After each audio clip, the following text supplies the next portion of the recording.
जय हिंद मेरे प्यारे साथियों। आज इस वीडियो में हम लेकर के आए हैं रेलवे ग्रुप डी के लिए बायोलॉजी के एक्सपेक्टेड क्वेश्चन। फिजिक्स और केमिस्ट्री के क्वेश्चन ऑलरेडी मैं चैनल पर दे चुका हूं।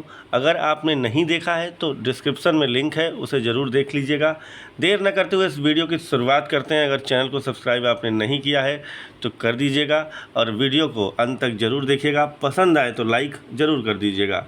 साथियों, पहले क्वेश्चन पर चलते हैं। पहला क्वेश्चन पेस मेकर से संबंधित है कि मानव शरीर में पेस मेकर का मुख्य कार्य क्या है। तो मानव शरीर में पेस मेकर का मुख्य कार्य है कि हृदय में विद्युत आवेग उत्पन्न करके हृदय की स्वाभाविक धड़कन और लय को नियंत्रित करना। जिनको साथियों हृदय का आघात आता है उन्हें पेस मेकर की आवश्यकता पड़ती है। जिनका हृदय सही से धड़कन और लय को नियंत्रित नहीं कर पाता है उनके शरीर में हम पेस मेकर लगाते हैं। तो ये देखिए, इसके नीचे 4 ऑप्शन मैंने दे रखे हैं। तो पहला हृदय की धड़कन को नियंत्रित करना, ये सही हो गया। अब दूसरा ऑप्शन था पाचन क्रिया में सहायक। तो पाचन क्रिया में सहायक पेस मेकर का कोई संबंध नहीं होता, यह कार्य आंत और यकृत का है। रक्तचाप को कम करना भी इसका कोई काम नहीं है। रक्तचाप का नियंत्रित करने का मुख्य कार्य तंत्रिका तंत्र और हार्मोन्स द्वारा किया जाता है। श्वसन दर को बढ़ाना, श्वसन दर को नियंत्रित करने का मुख्य कार्य मस्तिष्क और मेडुला ऑब्लांगेटा का होता है। ये पश्च मस्तिष्क का एक भाग है, मेडुला ऑब्लांगेटा, जो क्या करता है, केंद्र मस्तिष्क का मेडुला ऑब्लांगेटा, ठीक है। श्वसन दर को नियंत्रित करने का जो मुख्य केंद्र है वो मस्तिष्क का क्या है, मेडुला ऑब्लांगेटा है। ये पीछे की तरफ होता है और ये क्या करता है, श्वसन दर को बढ़ाता है या श्वसन दर को नियंत्रित करता है। तो ध्यान दीजिएगा कि इसका सही आंसर हो जाएगा हृदय की धड़कन को नियंत्रित करना।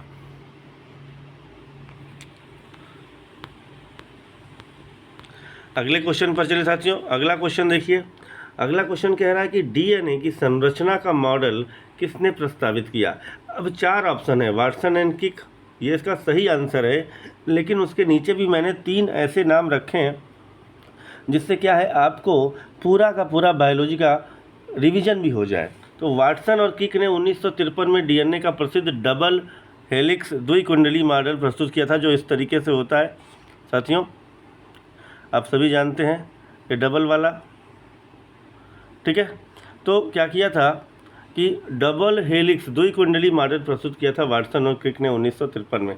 रॉबर्ट हुक ने क्या किया था, रॉबर्ट हुक ने 1665 में लकड़ी मतलब कार्क में मृत कोशिकाओं की खोज की थी। ल्यूवेनहॉक, एक नाम और याद रखिएगा, ल्यूवेनहॉक ने पहली बार बैक्टीरियम मतलब जीवित कोशिका की खोज की थी। तो रॉबर्ट हुक ने मृत कोशिका की खोज की थी और ल्यूवेनहॉक भी याद कर रखिएगा, उसने इसकी खोज की थी, जीवित कोशिका की खोज की थी जिसका नाम बैक्टीरियम। ग्रेगर मेंडल, इन्हें आनुवंशिकी का जनक कहा जाता है। आप सभी को पता होगा, इन्हें आनुवंशिकी का जनक कहा जाता है, जिन्होंने मटर के पौधों पर संकरण के प्रयोग किए थे। तो मेंडल से अगर सवाल आए तो याद रखिएगा, आनुवंशिकी का जनक किसे कहा जाता है, ग्रेगर मेंडल को कहा जाता है। इन्होंने मटर के पौधों पर संकरण के प्रयोग किए थे। और डार्विन, जिन्हें जैव विकास और प्राकृतिक चयन का सिद्धांत दिया था, ठीक है, जैव विकास और प्राकृतिक चयन का सिद्धांत दिया था, डार्विन भी थे और लैमार्क भी थे। तो याद रखिएगा, वाटसन और क्रिक ने 1953 में डीएनए का प्रसिद्ध मॉडल डबल हेलिक्स द्विकुंडली मॉडल प्रस्तुत किया। रॉबर्ट हुक ने 1665 में मृत कोशिकाओं सेल की खोज की और ग्रेगर मेंडल ने, इन्हें आनुवंशिकी का जनक कहा जाता है, इन्होंने मटर के पौधों पर संकरण के प्रयोग किए। और डार्विन, इन्होंने जैव विकास और प्राकृतिक चयन का सिद्धांत दिया। अगले क्वेश्चन पर चलते हैं साथियों। अगला क्वेश्चन देर न करते हुए, मानव शरीर में यूरिया का निर्माण कहाँ होता है। तो ध्यान दीजिएगा, मानव शरीर में यूरिया का निर्माण लीवर में होता है, यकृत में होता है।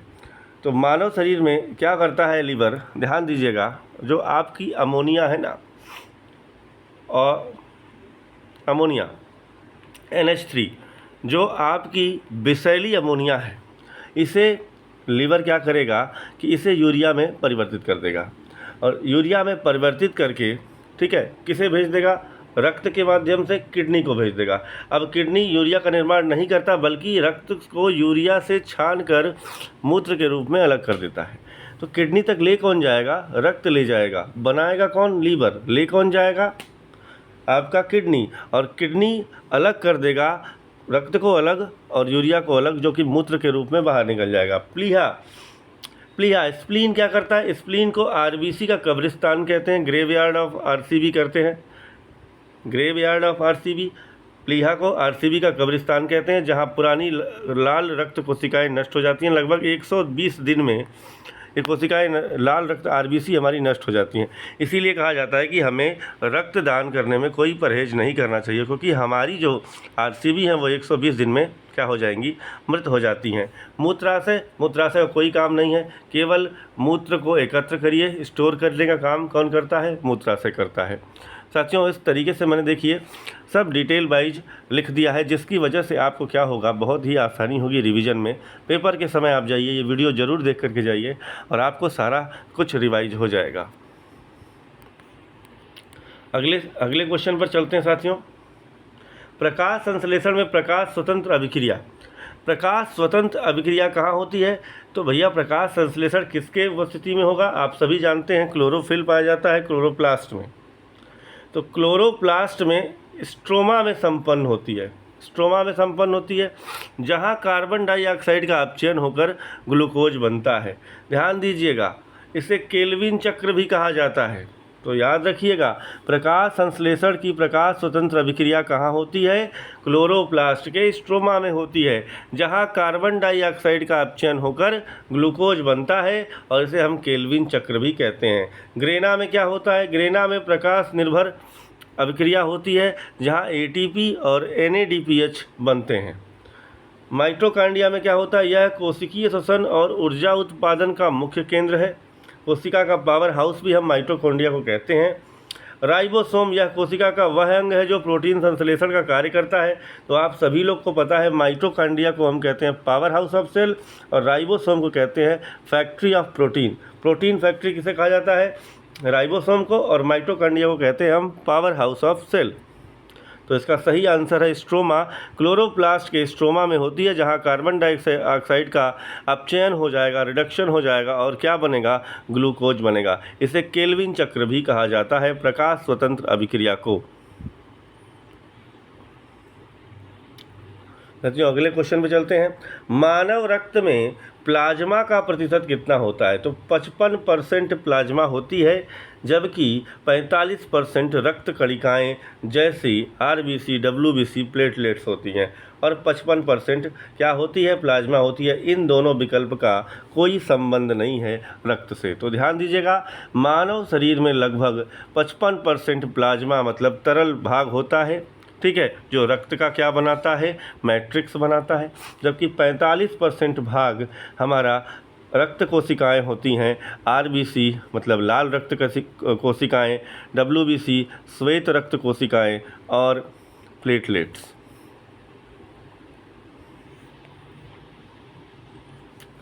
बहुत ही शानदार क्वेश्चन। हार्मोन के रूप में कार्य करने वाला विटामिन कौन सा है? तो ध्यान दीजिएगा, हार्मोन के रूप में कार्य करने वाला विटामिन विटामिन डी है। विटामिन डी है, इसे कैल्सीफेरॉल भी कहते हैं, और यह हार्मोन की तरह कार्य करता है।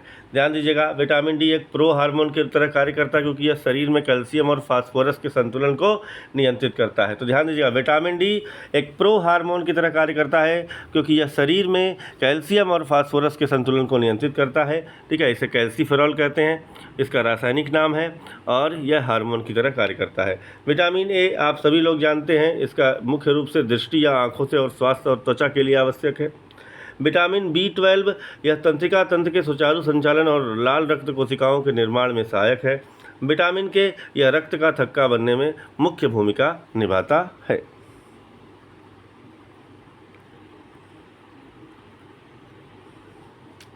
अगला क्वेश्चन है, ग्लाइकोलाइसिस की प्रक्रिया कोशिका के किस भाग में होती है? तो ग्लाइकोलाइसिस की प्रक्रिया कोशिकीय श्वसन का पहला चरण है। किसका? कोशिकीय श्वसन का पहला चरण है। ग्लाइकोलाइसिस क्या है? कोशिकीय श्वसन का पहला चरण है, जो कोशिका के साइटोप्लाज्म मतलब कोशिका द्रव्य, अंग्रेजी में क्या कहते हैं? साइटोप्लाज्म। तो ग्लाइकोलाइसिस जो है वो कोशिका श्वसन का पहला चरण है, जो कोशिका के कोशिका द्रव्य में होती है। माइटोकॉन्ड्रिया अभी हमने कहा पावर हाउस है। केंद्रक में आनुवांशिक पदार्थ डीएनए और आरएनए रहते हैं, और गोल्जी काय का मुख्य कार्य पदार्थों का पैकेजिंग और स्राव करना है। मतलब गोल्जी काय क्या करेगा? तो गोल्जी बॉडी जो होती है वो क्या करती है? पदार्थों का पैकेजिंग करती है और उनको संवहन भी करती है, पहुंचाती भी है। तो इसका ग्लाइकोलाइसिस कहाँ होता है? तो साइटोप्लाज्म आप कह सकते हैं या कोशिका द्रव्य में होता है, जो कि कोशिकीय श्वसन का पहला चरण है। साथियों अगले पर चलते हैं। मानव मस्तिष्क का कौन सा भाग भूख, प्यास, तापमान को नियंत्रित करता है? तो ध्यान दीजिएगा, हाइपोथैलेमस। हाइपोथैलेमस क्या है? हाइपोथैलेमस जो है यह अग्र मस्तिष्क का भाग है, हाइपोथैलेमस। और यह क्या, आपका भूख, प्यास, प्यार, घृणा, सेक्सुअल एक्टिविटी जो भी आप करते हैं, या आंतरिक दर्द, इसके लिए कौन है? हाइपोथैलेमस। सेरेब्रम प्रमस्तिष्क सबसे बड़ा भाग है, यह बुद्धिमत्ता, सोचने समझने और याददाश्त और चेतना का केंद्र है। सेरेब्रम, सेरेब्रम क्या है? सबसे बड़ा भाग है, मस्तिष्क का सबसे बड़ा भाग है, अग्र मस्तिष्क में होता है। यह बुद्धिमत्ता, सोचने समझने, याददाश्त और चेतना का केंद्र है। सेरिबेलम यह पश्चिम मस्तिष्क का भाग है साथियों, और यह क्या करता है कि हमको नियंत्रण प्रदान करता है, हमको नियंत्रण प्रदान करता है। गाड़ी चलाते समय हम ब्रेक मार देते हैं या चलते चलते हम रुक जाते हैं, तो ये सभी किसकी वजह से है? सेरिबेलम की वजह से है। जब हम नशा कर लेते हैं तो यही सेरिब्रम सो जाता है, जिसकी वजह से हम क्या करते हैं? सही तरीके से नियंत्रण नहीं रख पाते हैं। मेडुला या हृदय गति, रक्तचाप या अनैच्छिक क्रियाओं के लिए, जितनी भी अनैच्छिक क्रियाएं हैं उसके लिए मेडुला ऑब्लांगेटा आपका कार्य करता है। यह पश्चिम मस्तिष्क का भाग है। तो हाइपोथैलेमस भूख, प्यास, तापमान को नियंत्रित करता है। साथियों थैलेमस होता है, थैलेमस का क्या कार्य है आप लोग कमेंट बॉक्स में ज़रूर बताएंगे। अगले क्वेश्चन में चलते हैं साथियों। अगला क्वेश्चन देखिए 9 नंबर, रक्त का थक्का बनने के लिए किस विटामिन की आवश्यकता होगी? तो आप सभी लोग जानते हैं विटामिन के, किसकी? विटामिन के की आवश्यकता होती है रक्त का थक्का बनने में, जो क्या करता है? यकृत में प्रोथाम्बिन और अन्य रक्त का थक्का जमाने वाले कारकों को के लिए संश्लेषण का आवश्यक है। तो विटामिन के जो है, विटामिन के प्रोथाम्बिन के साथ, ठीक है, प्रोथाम्बिनोजन बनाता है, जिसकी वजह से क्या है? रक्त का थक्का बनता है। तो विटामिन के इसका सही आंसर है, ठीक है। विटामिन सी, अगर विटामिन की कमी है तो रक्त का थक्का देर से बनेगा। अच्छा, शरीर में हमारे अंदर हिपैरिन होता है, जिसकी वजह से, हिपैरिन की वजह से हमारे शरीर में रक्त का थक्का नहीं बनता है। ये भी क्वेश्चन आ सकता है। विटामिन सी जानते हैं इसकी कमी से स्कर्वी रोग होता है और यह ऊतकों की मरम्मत में सहायक होता है। विटामिन B6 यह एक अमीनो एसिड और मस्तिष्क के विकास में मदद करने वाला विटामिन है। विटामिन ई ये एक शक्तिशाली एंटीऑक्सीडेंट है जो त्वचा और कोशिकाओं को सुरक्षित रखता है। तो साथियों देखिए कैसे किस एक क्रम से मैंने आपके लिए ये वीडियो बनाया है और चीज़ें रखी हैं, सजाई हैं, जिससे आपका पूरा का पूरा रिवीजन अच्छे से हो जाएगा। तो विटामिन के रक्त का थक्का के लिए, विटामिन सी ऊतकों की मरम्मत के लिए, इसकी कमी से स्कर्वी होता है। विटामिन B6 या अमीनो एसिड के चयापचय और मस्तिष्क के विकास में मदद करता है। और विटामिन ई एक शक्तिशाली एंटीऑक्सीडेंट है जो त्वचा और कोशिकाओं को सुरक्षित रखता है।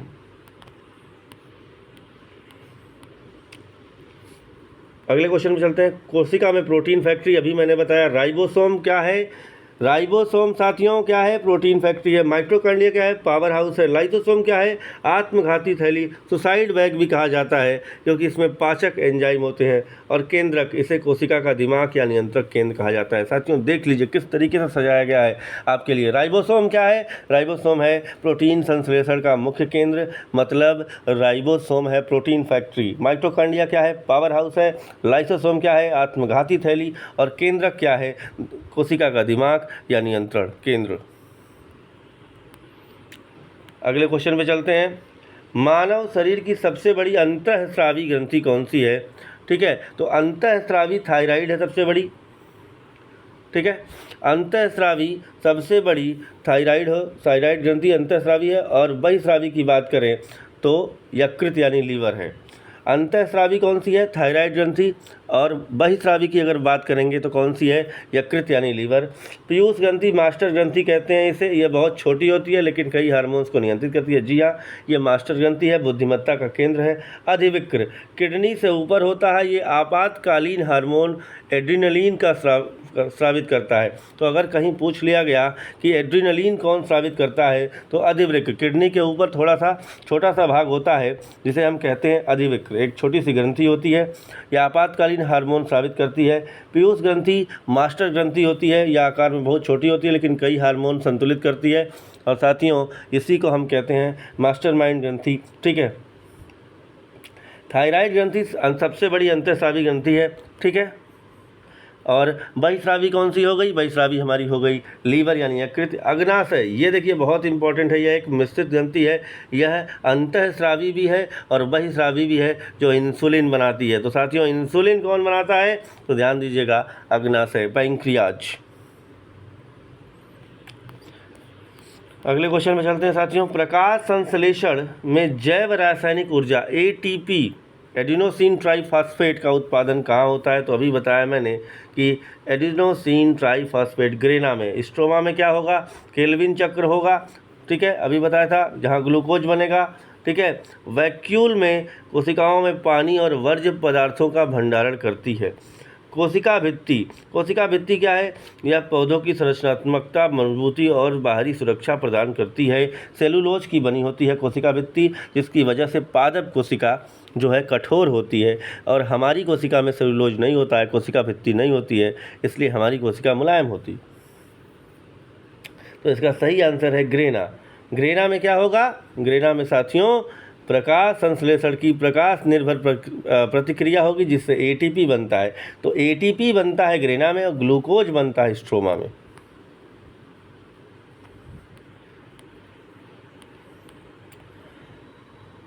ये बहुत ही important question, erythroblastosis fetalis, erythroblastosis fetalis, देखिए मेरा भी जो है कभी कभी जबान लड़खड़ा जाता है। एरिथ्रोब्लास्टोसिस फिटेलिस याद रखिएगा, किस कारक के कारण होता है, यह तब होता है जब RH निगेटिव माँ के गर्भ में RH पॉजिटिव भ्रूण पल रहा होता है जिससे RCB नष्ट होने लगती है। यह तब होता है एरिथ्रोब्लास्टोसिस फिटेलिस जब क्या होता है कि RH निगेटिव माँ, RH फैक्टर, RH कारक, RH निगेटिव माँ है और उसके गर्भ में RH पॉजिटिव भ्रूण पल रहा है तो RCB नष्ट होने लगती है। ठीक है, तो इसका सही आंसर है RH फैक्टर।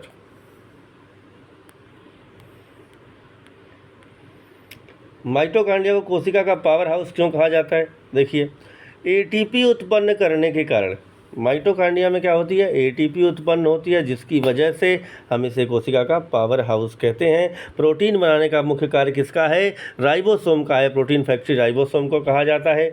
DNA, इसमें स्वयं का DNA होता है लेकिन यह पावर हाउस कहलाने का मुख्य आधार नहीं है। विभाजन के कारण कोशिका विभाजन की प्रक्रिया केंद्रक और साइटोप्लाज्म मतलब कोशिका द्रव्य में होती है, केंद्रक और साइटोप्लाज्म में। तो यहाँ से एक नया क्वेश्चन हमने देखा कि प्रोटीन बनने का कारण तो राइबोसोम है, ये तो हम पहले ही पढ़ चुके हैं, लेकिन कोशिका विभाजन देखिए कहाँ होता है, केंद्रक में होगा और साइटोप्लाज्म में होगा। कहाँ होगा, केंद्रक और साइटोप्लाज्म में, मतलब कोशिका द्रव्य और केंद्रक में होगा।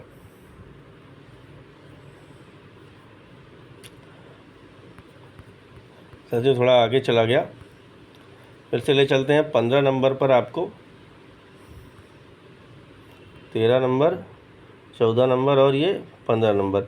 किस पादप ऊतक को मृत ऊतक के रूप में जाना जाता है, छपने वाला क्वेश्चन है, लिख के ले लीजिए। किस पादप ऊतक को मृत ऊतक के रूप में जाना जाता है, तो यहाँ देखिए नाम देखिएगा, स्क्लेरेनकाइमा, स्क्लेरेनकाइमा, एक क्या है पैरेनकाइमा, एक क्या है कोलेनकाइमा, एक क्या है फ्लोएम। चार चीज़ें हैं, एक है स्क्लेरेनकाइमा, स्क्लेरेनकाइमा, दूसरा क्या है पैरेनकाइमा, तीसरा क्या है कोलेनकाइमा, चौथा क्या है फ्लोएम। तो याद रखिए स्क्लेरेनकाइमा, स्क्लेरेनकाइमा, स्क्लेरेनकाइमा, यही मृत कोशिका है, यही मृत ऊतक है। किस पादप ऊतक को मृत ऊतक के नाम से जानते हैं, तो स्क्लेरेनकाइमा, यही सही विकल्प है। पौधों को कठोरता और यांत्रिक शक्ति प्रदान करता है, कौन, स्क्लेरेनकाइमा। पैरेनकाइमा ये जीवित ऊतक है जो भोजन संग्रहण और प्रकाश संश्लेषण में मदद करता है। ध्यान दीजिएगा, स्क्लेरेन्काइमा पौधों को कठोरता और यांत्रिक शक्ति प्रदान करेगा। पैरेन्काइमा जीवित, यही मृत है, ये तो आंसर सही हो गया। पैरेन्काइमा क्या करेगा, ये जीवित ऊतक है, भोजन संग्रहण और प्रकाश संश्लेषण में मदद करेगा। कोलेनकाइमा ये भी जीवित ऊतक है, पौधों को लचीलापन देता है। और फ्लोएम तो आप जानते हैं, जो पत्तियों से भोजन का परिवहन पूरे पौधों में करता है। ठीक है, जाइलम ले जाता है और फ्लोएम वापस ले आता है। जाइलम फ्लोएम होता है, आपको पता होगा। ठीक है, तो स्क्लेरेन्काइमा याद रखिएगा, पौधों को कठोरता देता है, यांत्रिक शक्ति प्रदान करता है, यह मृत है। पैरेन्काइमा जीवित है, जो भोजन संग्रहण और प्रकाश संश्लेषण में मदद करेगा। कोलेनकाइमा ये भी जीवित ऊतक है, जो पौधों को लचीलापन देगा। और फ्लोएम क्या करता है, तो भोजन का परिवहन करता है। मानव शरीर में हीमोग्लोबिन का मुख्य कार्य क्या है? हीमोग्लोबिन लाल रक्त कणिकाओं में पाए जाने वाला प्रोटीन है, जो फेफड़ों से ऑक्सीजन बांधकर ऊतकों तक ले जाता है। तो ध्यान दीजिएगा, हीमोग्लोबिन का कार्य क्या है? हीमोग्लोबिन लाल रक्त कणिकाओं, आरसीबी में पाया जाता है। कहाँ पाया जाता है हीमोग्लोबिन? आरसीबी में पाया जाता है। और जो आरसीबी में पाया जाने वाला प्रोटीन है, जो फेफड़ों से ऑक्सीजन बांधकर ऊतकों तक ले जाता है। तो फेफड़ों से ऑक्सीजन ले जाने वाला काम कौन करता है? ऑक्सीजन हमारे बॉडी में रक्त के माध्यम से मिलता है, और रक्त के माध्यम से कौन देता है? वो हीमोग्लोबिन देता है। आरबीसी में हीमोग्लोबिन है, जो कि एक प्रोटीन है। हीमोग्लोबिन क्या है? एक प्रोटीन है, जो कहाँ पाया जाएगा? आरसीबी में। और क्या करेगा? फेफड़ों से ऑक्सीजन बांधकर ऊतकों तक ले जाएगा। ठीक है, अब कह रहा है कि रोग प्रतिरोधक समझा, तो इसका आंसर क्या होगा? ऑक्सीजन का परिवहन। यह कार्य मुख्य रूप से किसका है? डब्ल्यूबीसी का है और एंटीबॉडी का है। रक्त का थक्का बनाना, यह कार्य प्लेटलेट्स और फाइब्रिनोजन का है। पाचन कार्य हमारे पाचन तंत्र का है। 17 नंबर पर चलते हैं। 17 नंबर पर चलें, कौन सा एंजाइम डीएनए प्रकृति के लिए जिम्मेदार है? कौन सा एंजाइम डीएनए प्रतिकृति के लिए जिम्मेदार है? कौन सा एंजाइम डीएनए प्रतिकृति के डीएनए रिप्लिकेशन के लिए जिम्मेदार है? तो याद रखिएगा, पॉलीमरेज, डीएनए पॉलीमरेज डीएनए की कॉपी तैयार करने में, रिप्लिकेशन मतलब प्रतिकृति मतलब क्या? कॉपी बनाना। प्रतिकृति मतलब क्या हो गया? कॉपी बनाना। और डीएनए पॉलीमरेज। एमाइलेज जानते हैं आप लोग, ये लार और अग्नाशयी रस में पाए जाने वाला एंजाइम है, जो स्टार्च को पचाता है। लाइपेज या वसा को, फैटी एसिड को ग्लिसरॉल में तोड़ने का काम करता है। पेप्सिन या स्टमक में स्रावित होने वाला एक प्रोटीन पाचक एंजाइम है।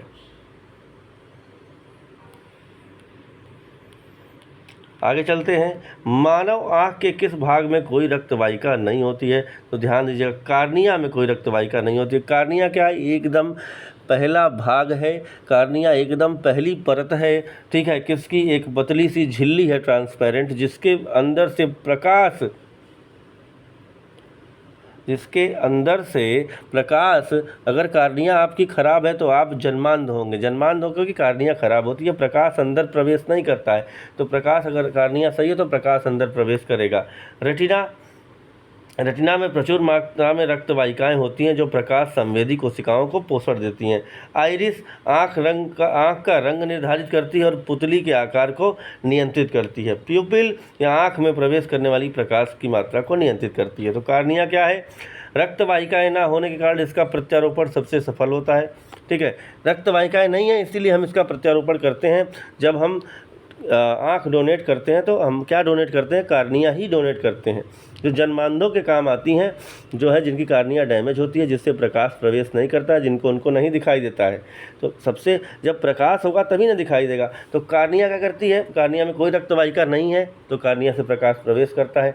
रेटिना में प्रचुर मात्रा में रक्तवाहिकाएँ हैं, जो प्रकाश संवेदी कोशिकाओं को पोषण देती हैं, जिससे रेटिना हमारा पर्दा है, जिससे हमें पता चलता है कि किस कलर की चीज़ है, क्या प्रतिबिंब बन रहा है। आइरिस क्या करेगी? आँख का रंग निर्धारित करती है और पुतली का आकार नियंत्रित करती है। प्यूपिल क्या करती है? आँख में प्रवेश करने वाली प्रकाश की मात्रा को नियंत्रित करती है। जैसे आपने देखा होगा कि कभी ज़्यादा लाइट पड़े आँख में तो हम आँखें बंद कर लेते हैं, तो ये कौन करवा रहा है? ये प्यूपिल और आइरिस करवा रहे हैं। अगले क्वेश्चन पे चलते हैं साथियों। साइटोकाइनेसिस क्या है? साइटोकाइनेसिस क्या है? तो कोशिका द्रव्य का विभाजन है। मैंने कहा केंद्रक और कोशिका द्रव्य में विभाजन होता है। एक कोशिका विभाजन का वह चरण है जिसमें केंद्रक विभाजन के बाद कोशिका के साइटोप्लाज्म का विभाजन होता है। तो मैंने कहा था कोशिका विभाजन कहाँ होता है, तो कोशिका विभाजन दोस्त केंद्रक और कहाँ होता है, साइटोप्लाज्म मतलब कोशिका द्रव्य में होता है। तो साइटोकाइनेसिस क्या है, कोशिका द्रव्य का विभाजन है। केंद्रक का विभाजन की प्रक्रिया को कैरियोकाइनेसिस कहा जाता है, कैरियोकाइनेसिस कहा जाता है। और इसको क्या कहा जाता है, साइटोकाइनेसिस कहा जाता है। साइटोप्लाज्म है ना, कोशिका द्रव्य, साइटोप्लाज्म है तो क्या है, साइटोकाइनेसिस। और केंद्रक का विभाजन क्या कहलाएगा, कैरियोकाइनेसिस। डीएनए का दोहराव क्या कहलाता है, रिप्लिकेशन कहलाता है। डीएनए का दोहराव क्या कहलाता है, रिप्लिकेशन कहलाता है। और प्रोटीन निर्माण की प्रक्रिया ट्रांसलेशन कहलाती है। तो ध्यान दीजिएगा, कोशिका द्रव्य का विभाजन क्या कहलाएगा, साइटोप्लाज्म है तो साइटोकाइनेसिस, ठीक है। केंद्रक का विभाजन कैरियोकाइनेसिस, डीएनए का दोहराव रिप्लिकेशन और प्रोटीन का निर्माण ट्रांसलेशन। लास्ट क्वेश्चन पर चलते हैं साथियों आज के। एंटीबॉडी का निर्माण किसके द्वारा होता है, तो लिम्फोसाइट, याद रख लीजिएगा। बी लिम्फोसाइट श्वेत रक्त कणिकाओं का प्रकार शरीर में विशिष्ट एंटीबॉडी का निर्माण करता है। आरबीसी का मुख्य कार्य क्या है, आरबीसी का मुख्य कार्य है ऑक्सीजन और कार्बन डाइऑक्साइड का परिवहन करना। प्लेटलेट्स का मुख्य कार्य है रक्त का थक्का बनना और रक्तस्राव को रोकना। यकृत का काम है पित्त रस का निर्माण करना, डीऑक्सीफिकेशन, और बहुत सारी, लीवर तो बहुत सारे कार्य करता है। तो इसका सही आंसर है लिम्फोसाइट। ध्यान दीजिएगा दोस्तों, अगर वीडियो आपको पसंद आया हो तो वीडियो को लाइक ज़रूर कर दीजिएगा, ठीक है, और चैनल को सब्सक्राइब कर दीजिएगा। धन्यवाद। जय हिंद, जय भारत, जय संविधान।